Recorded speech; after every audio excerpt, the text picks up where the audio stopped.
Os exhorto por la misericordia de Dios a presentar vuestros cuerpos como hostia viva, santa, agradable a Dios. Este es vuestro culto razonable. Y no os ajustéis a este mundo, sino transformaos por la renovación de la mente, para que sepáis discernir lo que es la voluntad de Dios, lo bueno, lo que agrada, lo perfecto. Amén. Amén. Gracias. Gracias, Señor. Quiero alabarte, bendecirte, darte gracias por tu amor, por tu misericordia. Gracias, Señor. Gracias porque podemos descubrir lo que tú quieres. ¿Cuál es tu voluntad, Señor? Gracias. Dame tu Espíritu Santo, Señor, que me ayude a sobredimensionar el, el don de discernimiento. Que en todo yo pueda tener, Señor, el discernimiento de cuál es tu voluntad. Aún en los peores momentos, incluso en mis pecados, en mis desgracias, en todo, Señor, ayúdanos a descubrir qué tú quieres. ¿Qué es lo que tú quieres hacer con mi vida? Yo soy tuyo, Señor. Soy tuyo, soy tu hijo. Soy quien tú has traído a esta existencia. Ahora deseo solamente hacer tu voluntad, Señor. Ayúdame a descubrirla, como le sucedió a San Juan Bosco. Bien, gracias, Señor. Hermanos, continuamos entonces esta reflexión sobre los números de la cuarta parte del Catecismo de la Iglesia Católica, que trata sobre la oración. Vamos a terminar esta última parte que habla sobre la oración a través de los salmos. Los salmos, modelo de oración, herramientas de oración. 2587 hoy. Entonces dice: el Salterio es el libro en el que la palabra de Dios se convierte en oración del hombre.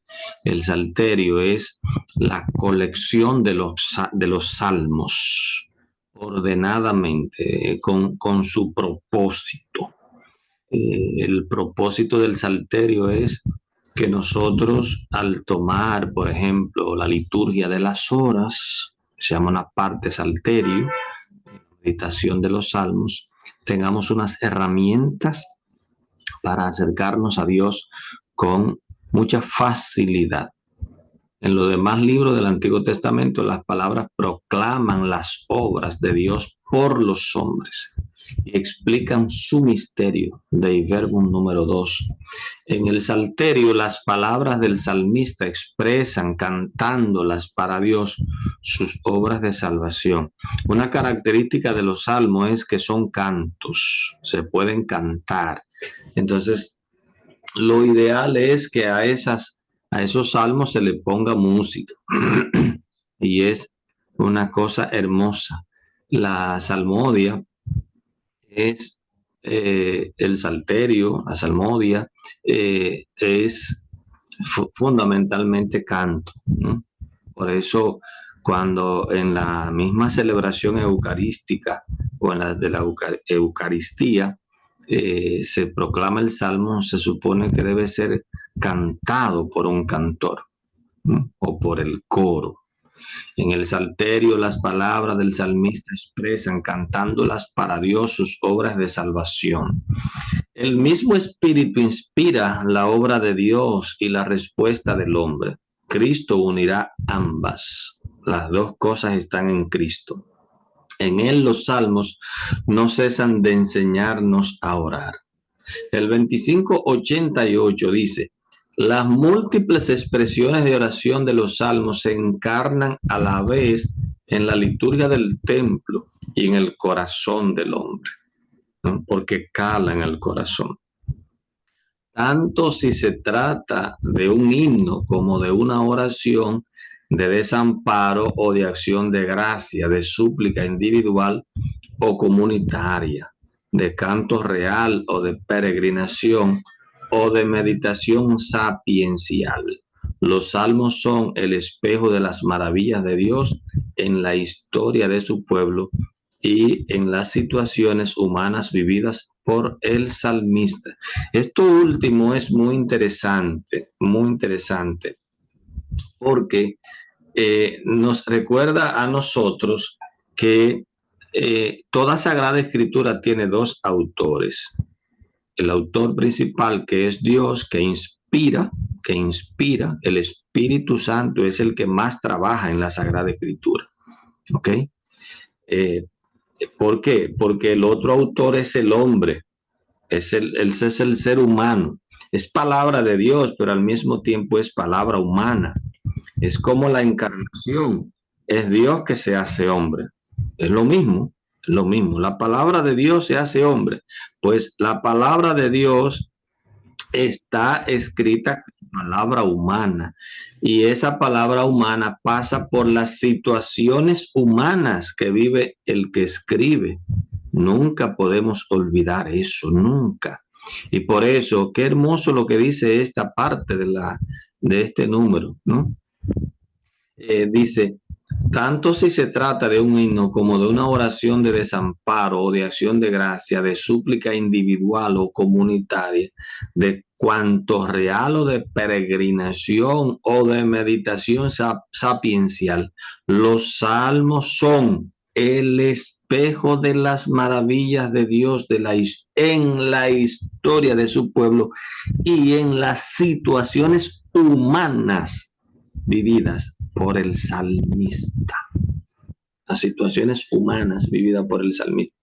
El salmista habla desde su tristeza, pues es una expresión del amor a Dios desde la tristeza de Salmo. El salmista habla desde su realidad de pecado, por ejemplo, el Salmo 50, piedad, Señor, piedad, he cometido, he pecado contra ti. ¿Es eso? Pues se descubre pecador, punto. Y desde esa realidad de pecado, desde lo que está viviendo ese ser humano, pues eleva ese himno a Dios y se comunica con Dios. Y eso es hermoso. Un salmo puede reflejar un acontecimiento pasado, pero es de una sobriedad tal que se pueda rezar verdaderamente por los hombres de toda condición y de todo tiempo. Por eso es palabra de Dios. Justamente por eso, porque todavía a mí, un salmo que se escribió hace más de 20 siglos, más de 30 siglos, 30 siglos, eso es mucho tiempo, 3000 años. Y sin embargo, eso sigue teniendo vida en mí. Yo puedo asumirla para hablar con Dios a través de ese salmo. Por eso es palabra de Dios.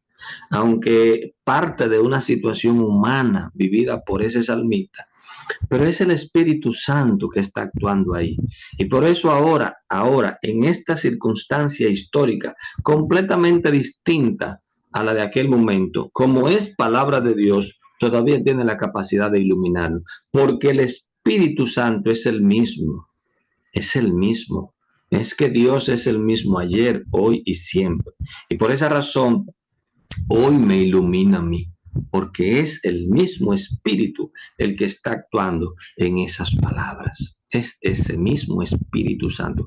Insisto en esta frase, el Espíritu Santo en la revelación es el que más trabajo tiene, porque Él es el que habló por los profetas, es el que habla, ¿sí? Por eso, creo en el Espíritu Santo, Señor y dador de vida, que habló por los profetas.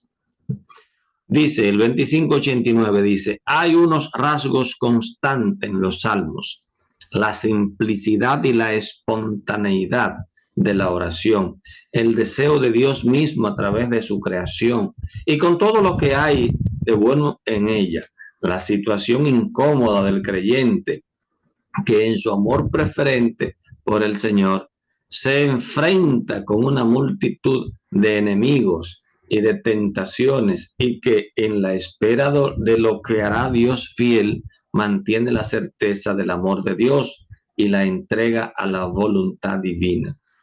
Es saber que tenemos dificultades, que tenemos problemas que enfrentar, pero es también reconocer que a pesar de esas dificultades, Dios está con nosotros. No creamos nosotros que porque Dios está con nosotros no nos van a suceder las cosas. No, Dios está con nosotros y permitirá lo que Él tenga que permitir para que nosotros veamos su amor misericordioso.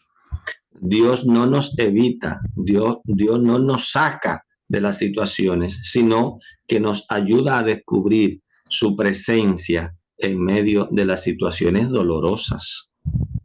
No, jamás busquemos a Dios como para que Él sea el que nos evite las cosas, sino aceptar la voluntad de Dios implica que Dios puede permitir cosas más allá de lo que nosotros podemos creer que Él no nos puede ayudar. La oración de los salmos está siempre orientada a la alabanza, por lo cual corresponde bien al conjunto de los salmos el título de las alabanzas.